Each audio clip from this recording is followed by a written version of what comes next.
Hey guys, it's me Rebecca. So this will be the start of another weekly vlog, and so for today I've just done some work and whatnot. I had to finish the last vlog this morning just because I was quite tired yesterday to do so, and I've edited and I recorded it, did a thumbnail, the whole thing with that one. And I did do a bit of reading today. I finished the last book I read, which was Black River Orchard, and my thoughts are my last video. And since then I did start The Tainted Cup by Robert Jackson Bennett. I wasn't able to read a whole lot of this so far today just because I've been quite busy with other stuff. I went to a book sale the town next to mine was having. It was like a buy a bag and fill it up sort of thing. Didn't get anything, so yeah. And anyway, with The Tainted Cup, this is about Darataina's grandest mansion. An imperial officer lies dead, killed to all appearances when a tree erupted from his body. Even here at the empire's border, where carcinogens abound and the blood of the living work strange magical changes, it's a death both terrifying and impossible. Assigned to investigate is Anna Dorba, a detective whose reputation for brilliance is matched only by her eccentricities. Rumor has it that she always wears a blindfold and can solve impossible cases without stepping outside the walls of her home. At her side is her new assistant, Daniel's Cole, magically altered in ways that make him the perfect aid to Anna's brilliance. Dan is at turns scandalized, perplexed, and infuriated by his new superior. But as the two close in on a mastermind, and Anna makes one startling deduction after the other, he realizes that she is indeed the Empire's greatest detective and wonders how long he can keep his secrets safe from her piercing intellect. I'm only on page 20 of this novel, but so far I'm very much intrigued about this case. We've just gotten what is his name? Din. I'm just gonna say this because it's easier to say. Arriving at the house and whatnot, he is asked by someone who's there. Because of the nature of the case, there are people from the apothecary section, and a guard is standing guarding of a house, and he's like, "Where's the investigator?" And then he's like, "Yeah, no, I wasn't in her place." And what I find interesting is she's never called like, "Oh, investigator." What is her name again? I'm horrible with names. Investigator Dorba. She's just referred to as the investigator. Like, we don't know her name. And when Dan sees what's left of the body, he understands the reason the apothecaries are there, trying to figure out like what the plant is, because this imperial officer, he was like, it was difficult to identify his body, like he was fully consumed by this plant, and it's just odd. And with Din, we also learned that he was magically altered, and I did make a note, so let me just open up my phone for that one. He is officially an imperial engraver, and he has been changed and altered so that he can remember everything he's experienced. And the way it's done is quite interesting because Robert Jackson Bennett's playing with the fact like you associate scents with memories, and then whenever he needs to remember something, he has this tonic that he has to smell throughout this, and it will just allow him to remember like what he saw, what he experienced by inhaling the tonic, which I think is quite interesting, and I'm interested to see more about that. And he did mention something about the secret he's keeping, and yeah.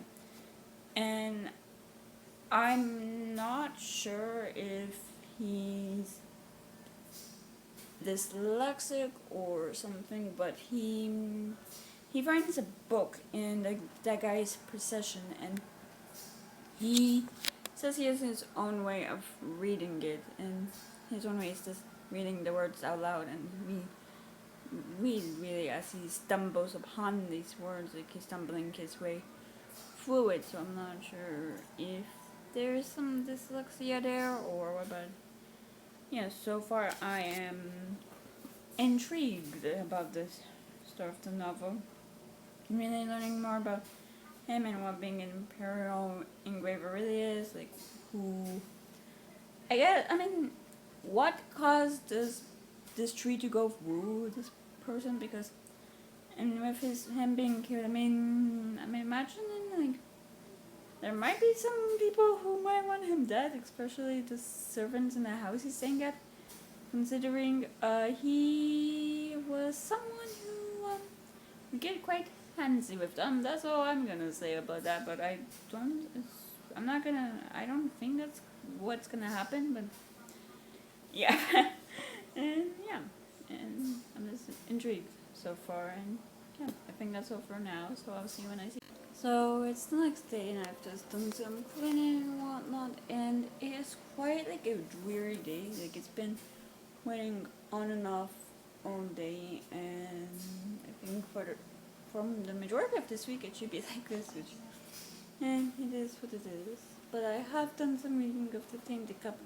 Me on page 100 of it, and I do have to say I'm liking this book. We did get introduced to Anna, and there's a tagline on this novel above the synopsis that's like a Holmes and Watson style detective duo takes the stage in this fantasy with a mystery twist. And Anna is definitely reminding me of Sherlock. I've only seen the BBC adaptation with Benedict Cumberbatch, and the way she is, she's quite eccentric, and I am enjoying her character. Like, we see how she, has this captain let me backtrack. When Din goes to her residence to give her his report, he sees that she has a captain held hostage, or over for. She thinks it's a discussion, but the captain is given Din looks being like, help me, I'm being held against my will. This lady won't let me go, help me. It's quite entertaining.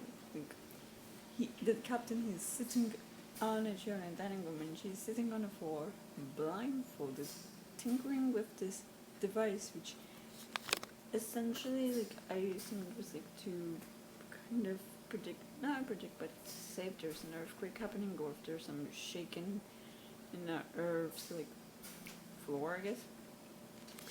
And we need to see that was because where they live there, they have something called wet seasons, when vitamins will come out during it, and it seems like the witcher you are, the further away from the sea walls you live, because if you live closer to the sea walls, it's just more catastrophic. Than I do find that interesting.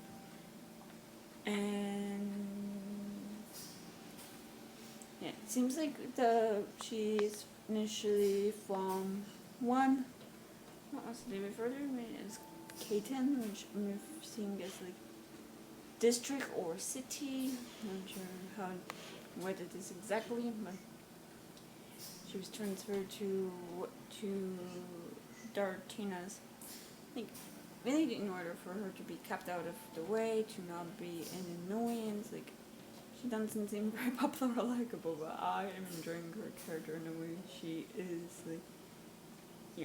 She, with the blindfold, and the fact she doesn't go outside and doesn't even look outside when then opens the door to receive her books to bring them in. And she says it causes too much stimulation. There is a scene later on when they have to fly to another Caton for the case, and it's like a carriage ride, and for the entire time she's just sitting there blindfolded. I'm very much enjoying her character, and she asks for details about the case and some more information, and she seems to kind of have some familiarity with something similar. Like there is a plant that she's seen before in a cartoon called Opat, where a plant got so out of control, grew inside people, the entire district was utterly destroyed, and she thinks a version of this plant is what caused this death, and she has then bring over the head mistress or housemaid, or I guess not woman of the house, but yeah, someone who has high status and with the staff, I guess. You know what I mean?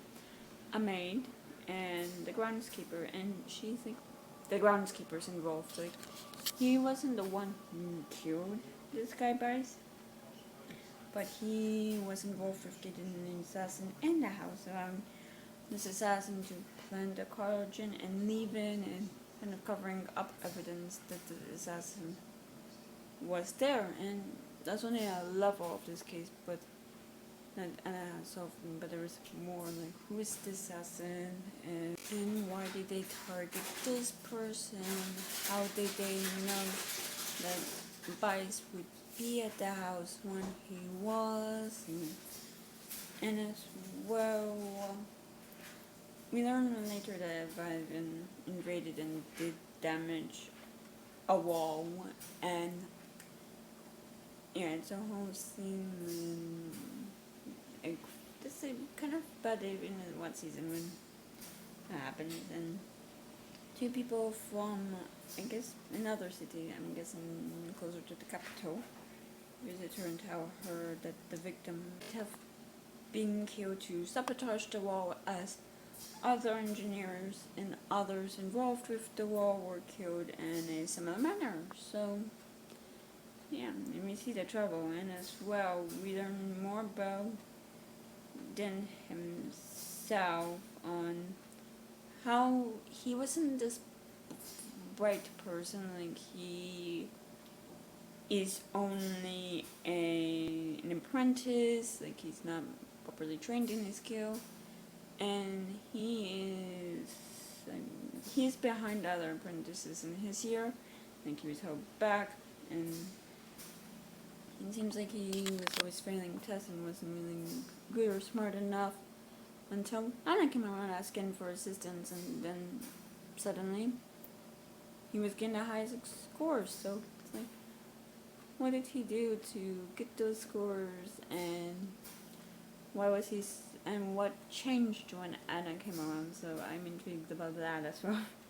I'm also intrigued really to see more of this case and see it unravel, and I do like live by it, and like seeing how it plays a part in like the whole, I guess, think about this country, like how people take precautions against it, and how they especially fear the wet seasons. How some people are worried like this wet season is going to be particularly bad, and I mean, we've already learned that people, like, they don't seem to like the Empire, but they tolerate it with the drafts and the walls and whatnot, because it offers protection from this creature. So I'm intrigued to see how that will be involved in really, like, just seeing the motivations of the person who did it, who caused these steps. Like, what do they get out of it from the surviving, from destroying the walls? Is it to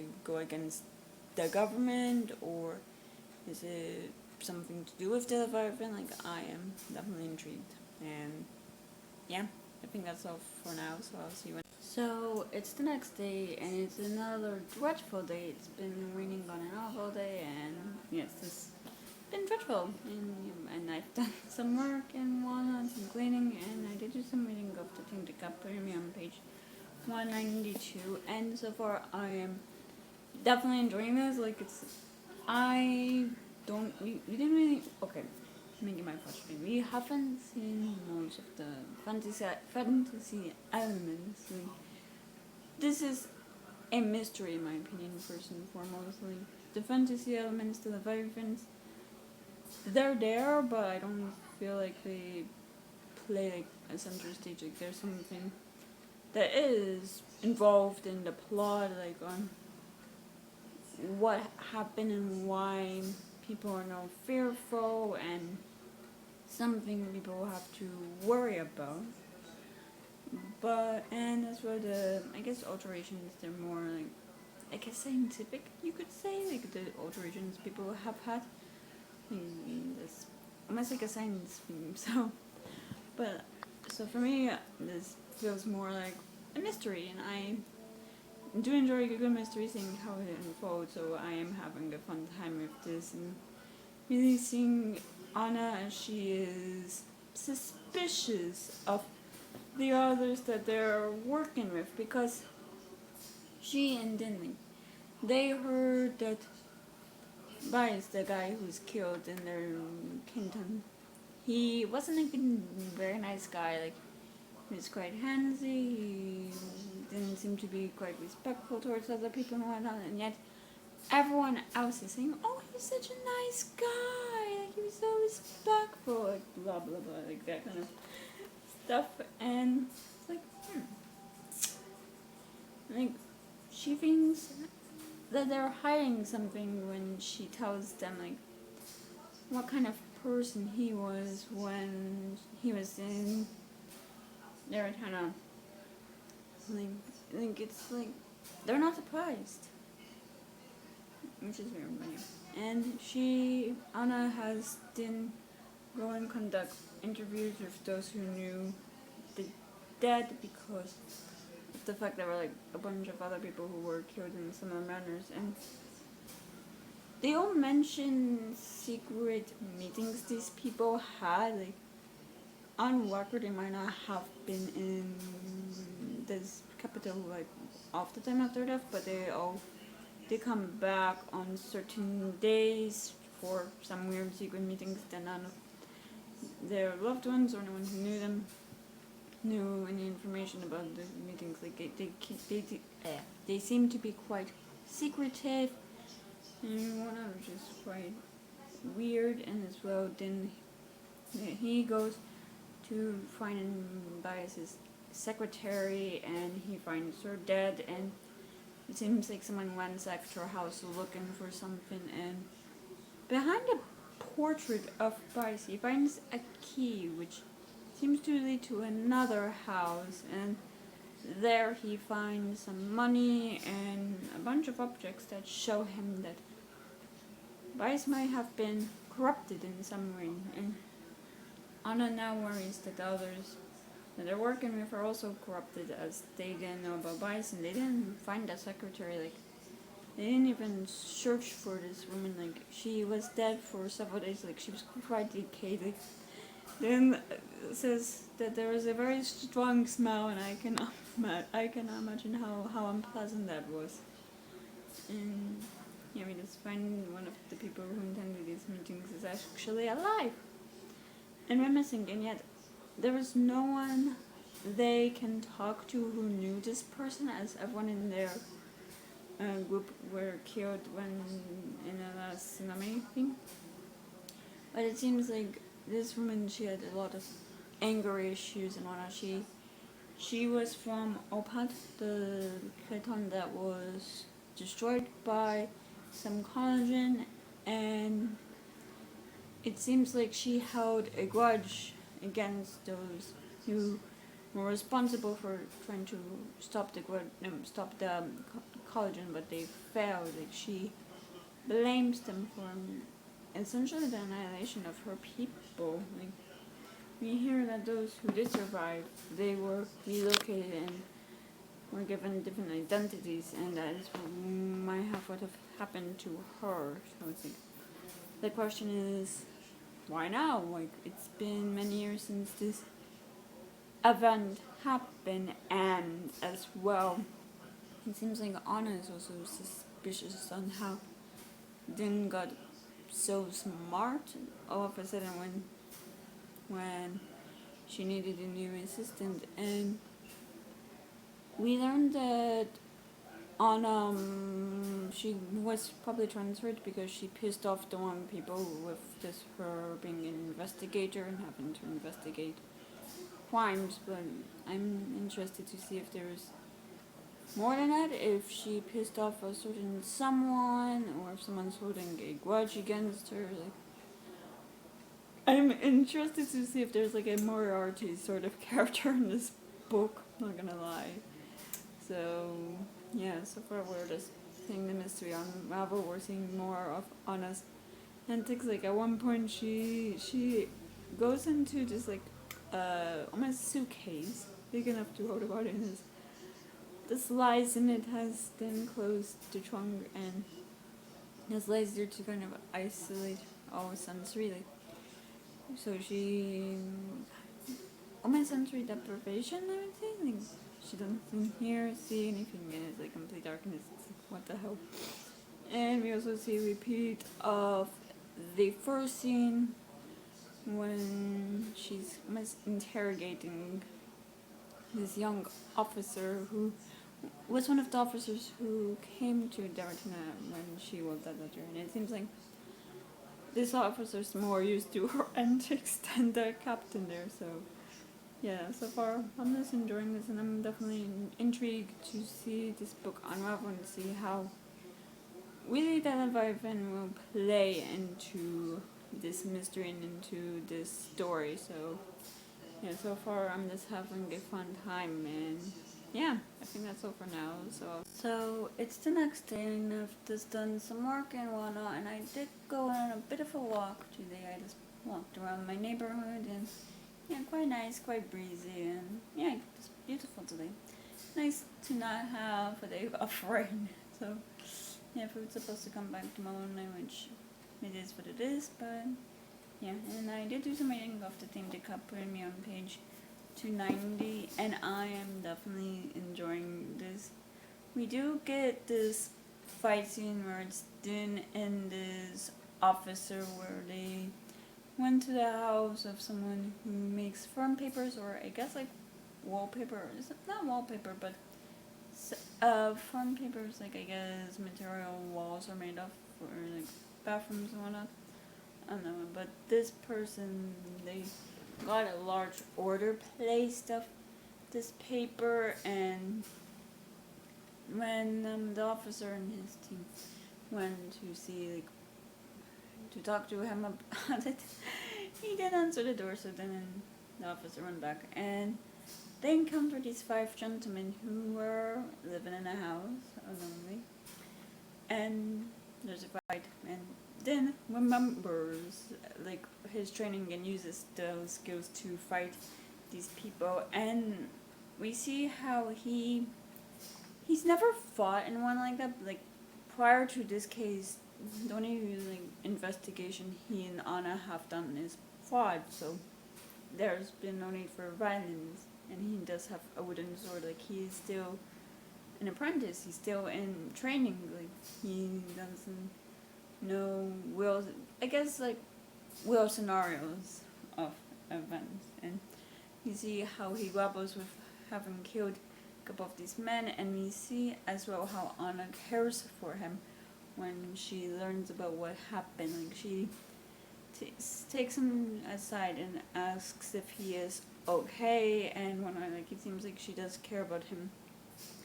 And we also know that she had lost her previous assistant due to him being killed in a battle, in a duel, and it seems like she doesn't want that to be repeated. So, yeah, and with the person who makes the firm paper, honestly, these 5 men were staying in the house while his rotting corpse was in the basement, so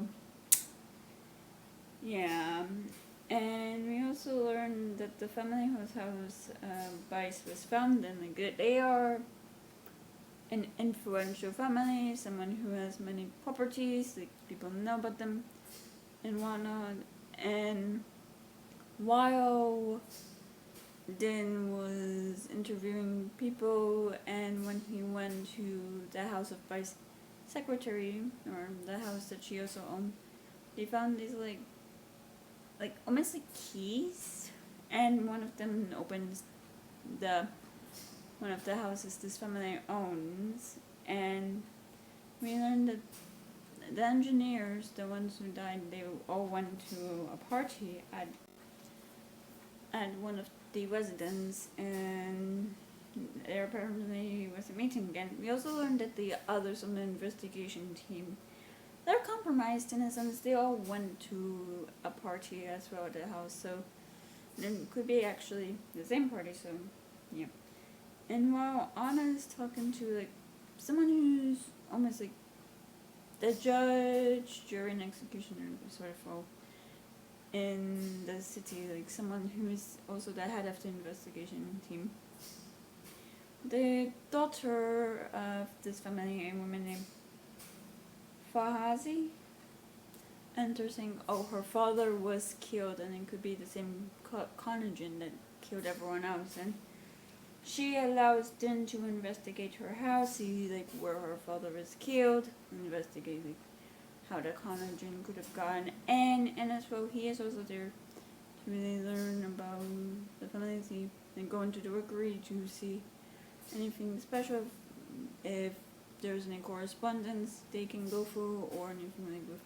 There's these special books that like were altered so they can easily and quickly take messages from one place to another and back. Like it's a very fast way to communicate, and we see that, and we see how before he leaves, Fahazi does something to him and tries to force him to tell her what Anna knows about her father and Bice, and really what they know about this investigation so far. Like it seems like she is scared of something, of what Anna might know and how it could jeopardize the family and their business. It seems like there was corruption as her father used Bice and the other engineers to gain information, and in return like they were promised better positions, better projects, and more money. Like,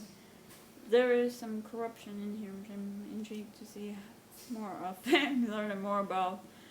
So yeah, I'm intrigued to see what secrets were being kept and how those secrets will unravel and come into the light. And I'm wondering if this family, because they are quite influential, if they will try to get in the way of the investigation, like not jeopardize, but kind of insert themselves, because it seems like that's what has happened so far with this family. And the interesting thing with Faza is she gets angry quickly, and she almost has allergies at times, and one of her siblings or servants or something like that, he's like, calm, and is gripping her arm so tightly and gestures that's like, I think you would do the opposite of calming someone. Like, I'm not sure if it's like some alteration to Fuzzy that allows her to calm down when her arms grip that tightly, but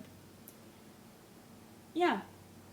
And we see more of Din as he's just worried about his future, because he cannot read, and it seems like Anna doesn't know, the others doesn't know, like it could be that he cheated his way through his test by having someone else do it, because I don't know if he just wasn't taught to read, or if it is dyslexia. I'm assuming he would have been taught in order to even be able to get into an apprenticeship, but who knows.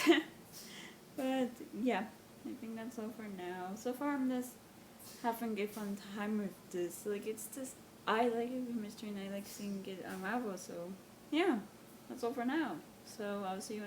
So it's the next day, and it's gotten quite dreary. Like, it was quite nice this morning, but since I think it did rain a bit, and I'm pretty sure we're supposed to get more, so yeah, I love how I've essentially become like a bird or whatever, and given weather updates. Like, but I have done some work today, and after this update I do plan to lie down this, because my stomach's just being annoying for some reason. I think I don't know, I think I know the reason, but yeah. Anyway, I did do some reading of the Tainted Cup with me on page 372, and I am definitely enjoying it. We see more on how Din is able to keep the secret on the fact he cannot read or write, and the sense like he's able to trace the words he wrote when he was in the rookery, which is where the birds were kept. And these birds, I don't know if I mentioned yesterday, they're older, so they're able to fly to a specific place and deliver letters and then fly back. Like, it's a very fast way of transportation that only the elite can afford, essentially. And with the family, the Haza family, they do have several birds, and these birds are grouped into like particular places they're sent to, and whatnot. And these places, they're written in a language like no one can read. Like, even Anna admits it's a quite difficult language, and it seems like it is her native language, which is quite interesting. And we see how he treats the words with his finger, and Anna just had him dip his finger in a butterfinger and point it down, and she is able to read it. And it seems like these birds were used to send letters to different engineering headquarters of different cantons. And we also learn more about the way that what happened in the canton of Oplat plays into the whole thing, in that there was a cure found for the conagen there, but different cantons wanted to test it and different regulations, and by the time like this cure passed the test, like it was too late. And it seems like the 4K Toms who were being sent letters frequently, like they were the ones who objected, really. And yeah, and we do learn like the fact like what Den can do, in the sense like it's like muscle memory. Like when he fought, he remembered what he was taught during his lessons, and he used that information. Like, it's almost muscle memory, and it's almost unheard of. And Anna, she does seem to care about him. I mean, it seems like she does care for all of her assistants, and that she doesn't want what happened to her previous assistant to happen to him, in the sense her previous assistant was killed. Like, she wants him to be trained properly in case a move is used against him and he doesn't remember a way to counter it. Like, a fight is unpredictable, and there is so much training you can go into, but I don't really think we'll begin any training scenes, considering I have about 30 pages left, but we have like that. I don't know if that's something we're getting in the second book, but yeah. But we do find our killer, and coincidentally, she is killed by the same conagen she used to kill others, and it also killed her assistant. And now they're saying there was a third assassin. So yeah, Anna feels like they didn't get all of the answers, and since people just want to fucking move on and focus on dealing with the Leviathan, so she asks for another week and different answers, and yeah, she's given that week. And I do like how those with power and prestige, like who were involved, like they still walk free from the consequences. Like, the investigation is somewhat close, but not there are still questions that people don't want answers to.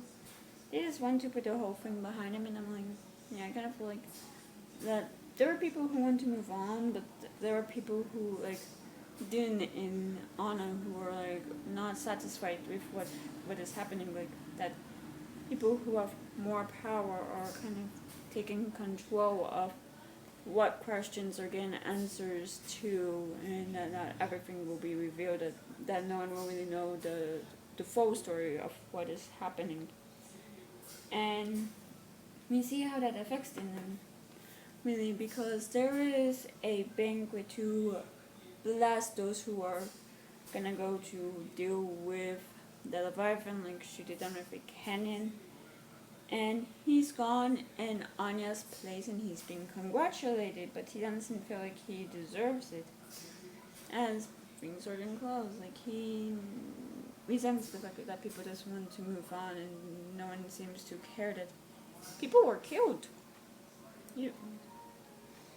However, it seems like things are not done, as someone on the investigation team was killed, and it's due to them having one of these keys in their safe. Like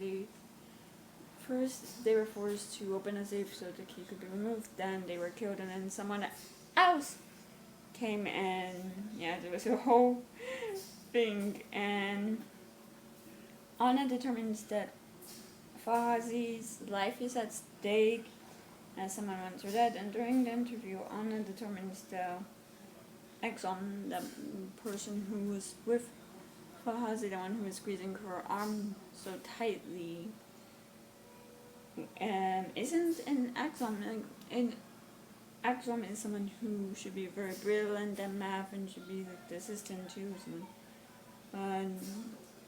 Anna tasked them and sees that this person being legit, that they're actually a Twitch, which is essentially an assassin, and that the Haza family, I guess those who are more privileged positions, because Fahazi is a woman and her father was only the third son to this family, so she doesn't have much power in her family, but they send this Twitch to kind of see how Fahazi handled the situation and ensure that she handled it properly the way they wanted. And it seems like there was corruption, that the four Ketons who kind of objected to this care being used, they were being used by the Haza family because they wanted more land. Like the Haza family wasn't able to get the land of Opat, so they were like, let's just eliminate it. It's so unusable that no one uses it, and they were able to use that situation to gain more money. And now, then the question is, who killed the secretary and this front paper person to ensure that they were silent? Because Baz's secretary, and Baz was involved. Like his secretary spent a great amount of time in these 9 Ketons over the course of 9 years. So it's like, yeah. Like, what was the purpose or what was the goal of silencing her? And really, I guess the ending is, who was the third assassin? Like, I think now at this stage with 30 pages left, it's getting all of the players out of the shadow and into the spotlight. And yeah, I don't know, so far I'm just having fun with this, and it's so I'm just having a fun time. Like I'm definitely enjoying it, and I will definitely be finishing it tomorrow. So yeah, I think that's all for now. So I'll see you when I see you. So it's the next day, and we're back to the very dreary weather of rain. Like it's been raining all day, and I was doing something else earlier, but I had to go out today to run some errands. I had to take my parents to a couple appointments and whatnot. And honestly, by the time I got home, I was soaked to the brim. It was so cold. Like, yeah. But I did do a bit of reading today. I did finish The Tainted Cup, and I definitely enjoyed it. I think Anna's a new favorite character just because I can relate to her, and I don't know, I just like her eccentricities, like how she is, I guess, aware of how she is. Well, not aware, but she is who she is, and yeah, people just still feel like, I don't know, I just enjoyed it in her as a character. But we do see, like, why when the assassin who killed the secretary and the firm paper maker is revealed, the Empire is attacked by the Leviathan, and we see how it affects the Empire, how the land is shaken, how people have to evaluate, and Anna also uses this as an opportunity to deal with the assassin when she does. And Anna, while people are evacuating, wants to stay and watch to see the fate of the empire, if it will survive or fall. And then he uses this as an opportunity to admit to Anna that he cheated on his exams, and he reveals how Anna, another one, tells them she knew this entire time that it was obvious. And it's what made her choose him to be her assistant, how she needed someone who was dedicated and determined, and that was who he was. And you see how the Leviathan is shut down and is killed, and the Empire survives another day, and kind of the aftermath, because people were trained on, like, or taught what to do during this kind of circumstance, and we see how the captain is like annoyed because people panicked. Like, it is a situation where people did this and they were, oh yeah, well, it's blah blah blah. But when it actually happened, they're like, shit, this is actually real, and that's when they took it seriously. Like, before they didn't really take it seriously. That and one other, I don't know, that's just a bit funny, like I felt. And while they're in the debrief, Anna does reveal the identity of the third assassin who killed the initial assassin and the other investigator, and it was actually the head of the investigation team. And it was just because he was also an engraver, like he memorized everything that happened in Empire, especially in the capital, and he lived a long life, and he was just tired of seeing so many injustices from occurring. Injustices occurring, and he just wanted justice through. He did go about that the wrong way, and we learn that Anna, it seems like she wasn't banished from the capital, and that her former assistant wasn't killed.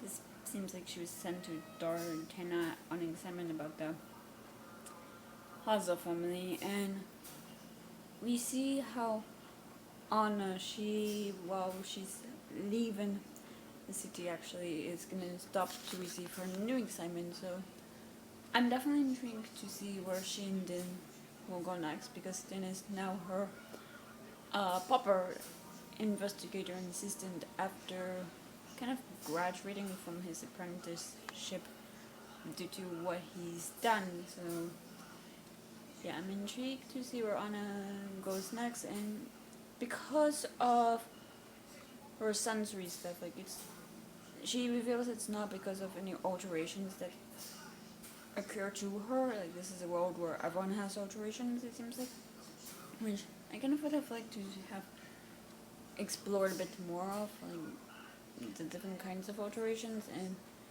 really seeing people, like how people get them and whatnot. But it seems like her sensory stuff is just who she is, and because of who she is, like, it makes her a special kind of investigator, which I like. So let me see where they go next. And yeah, overall I did enjoy this. Okay, I do have to say this. I mean, in my notes, there's this.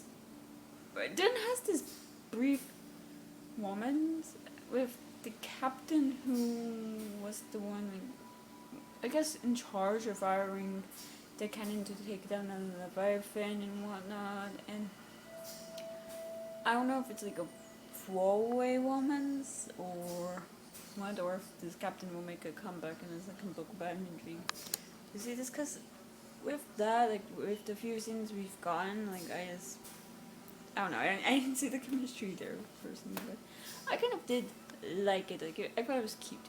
But yeah, overall I enjoyed it, and I gave it 4 stars. And since then, between waiting for appointments and whatnot, I did start What the River Knows, but it's about Abanez. I'm so sorry if I butchered that name.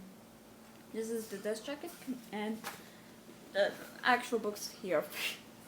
And so far I'm on page 22, and this is about, And yes, when she receives word of her parents' tragic deaths, she inherits their massive fortune and a mysterious guardian, archaeological an archaeologist in partnership with his Egyptian brother-in-law. Learning for answers, Inez sails to Cairo, bringing her sketch pads and a golden ring her father sent to her for safekeeping before he died. But upon her arrival, the old world magic teacher to the ring pulls her down a path where she discovers there's more to her parents' disappearance than what her guardian led her to believe.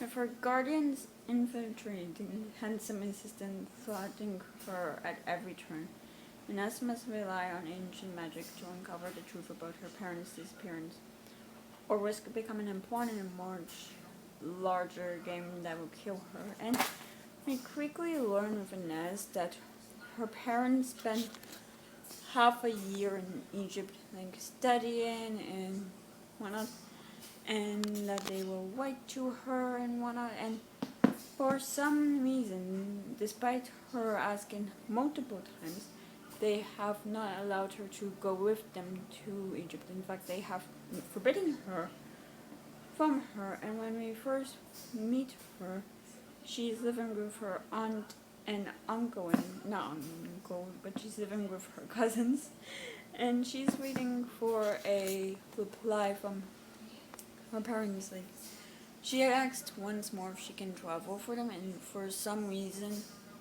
she's given the air that she thinks this time will be different for some weird reason. I think maybe this time they'll actually allow her to go with them. So when she is told that a letter has come from her parents, she is excited until she learns that there's also someone who's accompanied that letter, and she receives word that her parents are dead. Their bodies haven't been found, but they disappeared, so they've been declared dead. And we see how she has traveled to Cairo to search for answers and really find out what's been going on. And she's been careful who she trusts because of the fact she's inherited their estate and all that. And so far, I'm definitely intrigued. We do see like the old world magic. We are explained that how the magic's so old that's kind of, it's not been written down. It was told verbally, but eventually people stopped teaching, and it's almost been lost. And it's now people rediscovering this magic and kind of, anyway, colonizing it. And we see how her parents brought back artifacts and, I guess, furniture from Egypt to Buenos Aires, and all of the different stuff that's secured within. That was interesting to read about. And we also see how Inez, in a way, has felt resentment towards Egypt because she knows that in her parents' heart that Egypt is over her. Like, Egypt has her parents' mind, soul, body. Like, they love being in Cairo more than they love her, it seems like, to her. And she does feel some resentment towards her, like, what's so special about this place she's never been to. Like, she doesn't really understand, but it seems like she wants to. She just wants her parents' love and just to be with them. And we also see the different family dynamics, how it seems like the parents got along with some siblings, some didn't. Yeah, seems like she's just there looking for answers, and why now? She's waiting for her uncle, who she said would meet her when she got off the boat, but yeah. I don't know, so far I'm just intrigued. I would say I don't really have any feelings about it, and yeah, I think that's all for now. So it's the next day, and I did go out today. I just went some errands and whatnot, and before that I did go to a library book sale. The town next to mine was having one. I did try to film, but because it was in a parking garage of the bank next door, it was just quite dark, so yeah, I didn't film much. But I did get 3 books. Why didn't I take them out of my bag? I don't know, but I got A Curious Beginning by Diana Wayborn. And this is about Veronica Speedwell, who, after burying her spinster aunt, she resumes her world travels in pursuit of a scientific inquiry and an occasional romantic dalliance. As familiar with hunting butterflies as with fending off admirers, Veronica intends to embark upon the journey of a lifetime.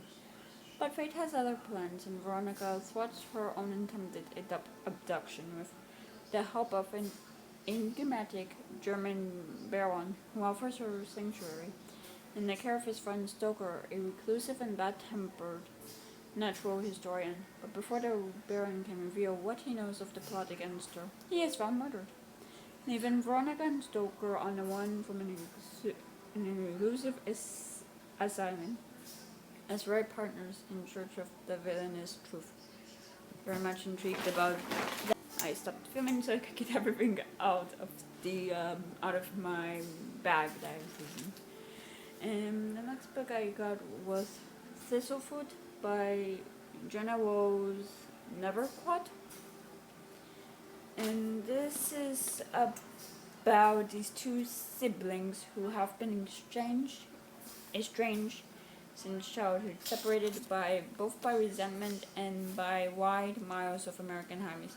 But when called to receive a mysterious inheritance, the siblings are reunited, only to discover that their bequest isn't land or money, but something far stranger, a central house on Chicken Neck. Thistlefoot, as the house is called, has arrived from the august ancestral home in Eastern Europe. But not alone, a sinister figure known only as the Long Shadow Man has stalked it across continents, bearing violent secrets from the past, fiery memories that have hidden in the siblings' blood for generations. Memories that have begun to awaken as the August siblings embark with Thistlefoot on a cross-country theater tour. The Long Shadow Man follows in relentless pursuit, as do the spectators of history, including the forgotten fate of a small chateau and the house's original inhabitant, Babalaga. Ultimately, time, magic, and legacy must collide, representing in a powerful configuration to determine who gets to remember the past and craft a new future. I've heard about it and I'm very much intrigued. And I don't know why this third book was in a plastic bag.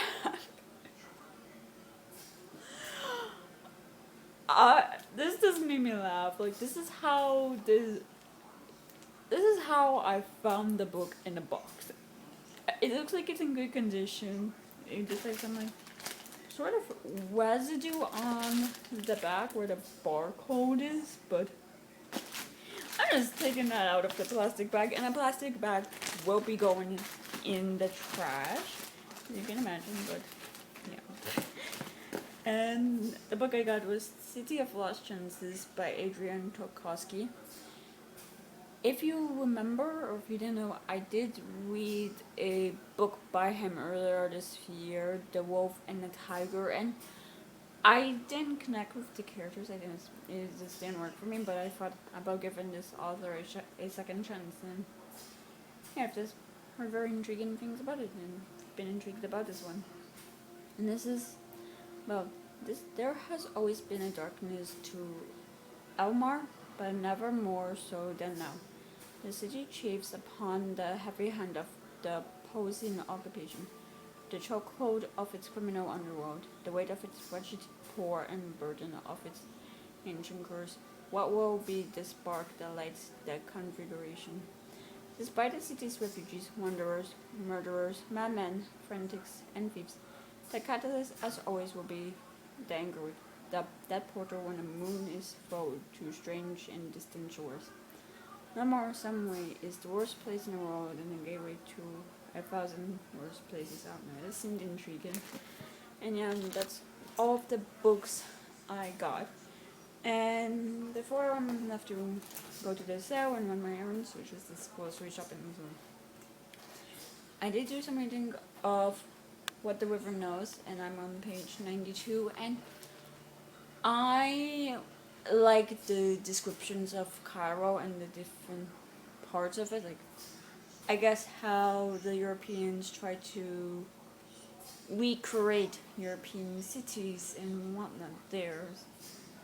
But I, however, just don't feel like I'm in the novel. Like, I just don't feel extremely connected to Inez or what's going on. Like, I am a bit curious about the mystery, but I just don't feel in it.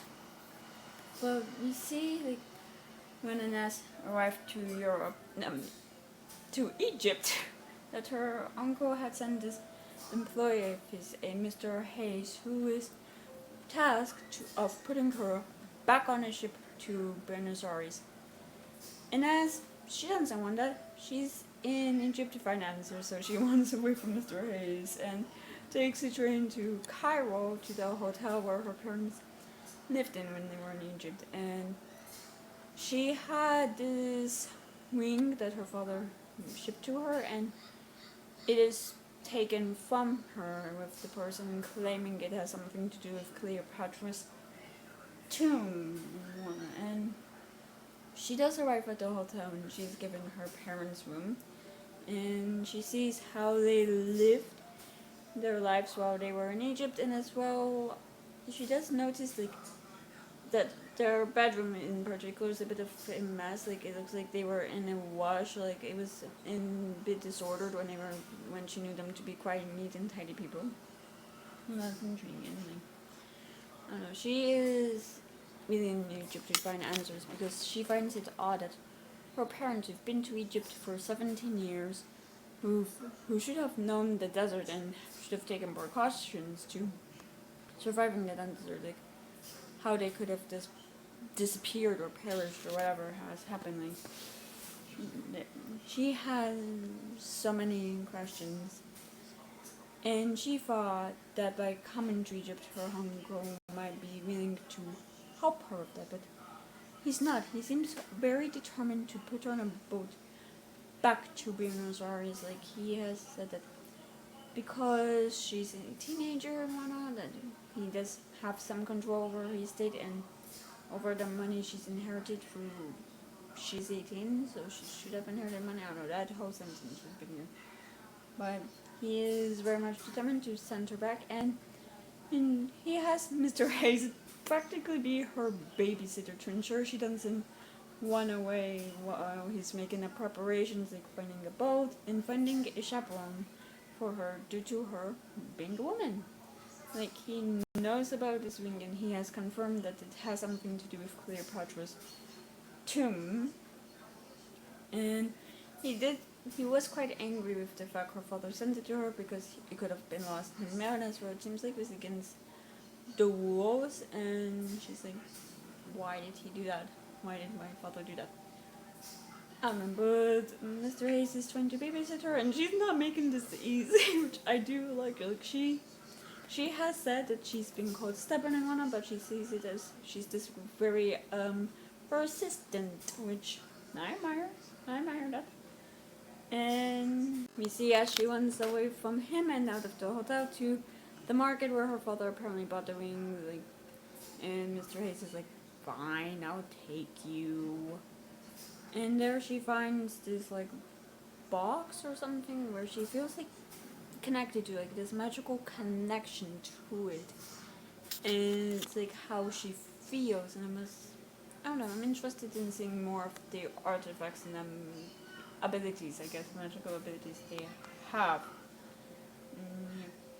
And that's where I left off just now. And as well, we see how, while having dinner with her uncle and some of his business partners, we see how certain people, specifically Europeans, feel like this entitlement to artifacts in Egypt, feeling that they have the right to take them from the country and display them in museums in their home country.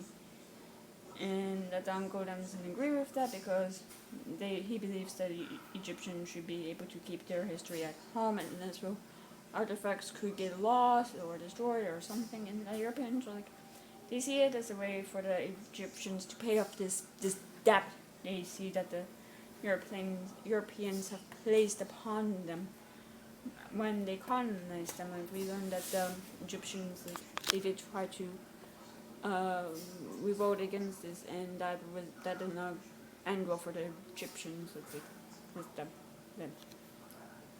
the Europeans have placed on them. And I'm most intrigued to see that and how that will come into play in this novel. So